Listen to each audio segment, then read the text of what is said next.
blood sugar staple. And one of the most important things that he said was that we should reduce the amount of animal intake that we have in our diets, and to reduce the saturated fats. And saturated fats mainly come from animal meats, red meats, and so on. So those were some of the important things he said. But he also took us back to the scriptures.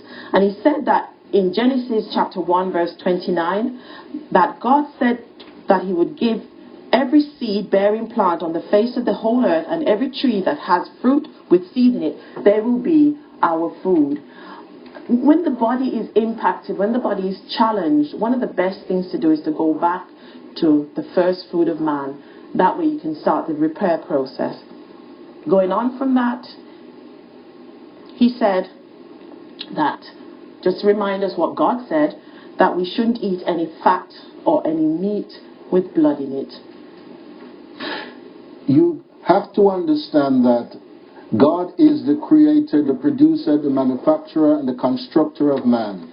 And everyone will agree with this point, that man is not the maker of himself. Regardless whether you want to credit God with the credit for making us or not, the fact is we are not the maker of ourselves.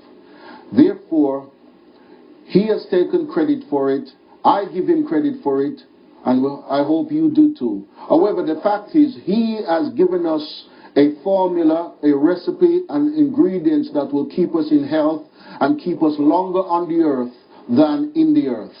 And I suggest that we take note of the instructions that the Lord has given us, because a fool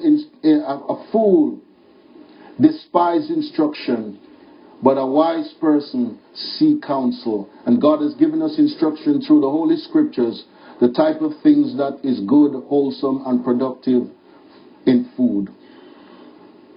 Just going back to what Dr. Ng was saying, some of the viewers might be concerned about, well, where do they get the protein from? If they're not having animal products, where are they going to get the protein from? Well, you get your proteins from a range of foodstuffs, whole grain, the various pulses that are in front of us, and also nuts. Although they're high in fat, they're also packed full with protein. And I've got some nuts here. Some of us get it covered in chocolate. Get them covered in chocolate, but I've got Brazils, walnuts, cashews, almonds, hazelnuts. Those are all packed full of proteins. Across the range of food, though, what we have is high fiber food. And there are absolute great benefits to them. Let's have a look at the slide and what Dr. Ng reminded us of. He said that a high fiber diet actually improves glucose control because it slows down the transit of food through the digestive tract. It reduces the risk and complications of diabetes, some of which we're going to be talking about later. Reduces the cholesterol. So if some of you are watching who've got high blood cholesterol, it's possibly important for you to begin looking at the type of animal products that you're taking in. And for some of us who may have blood pressure problems, especially high blood pressure, it's one of the ways of reducing high blood pressure. And for those of us who may suffer from things like irritable bowel, constipation, and so on and so forth, it certainly will aid those issues. Isn't that an important fact that he has to say about food? Most definitely. There are 4 important things in life which you cannot do without. If you try, you do it at your peril.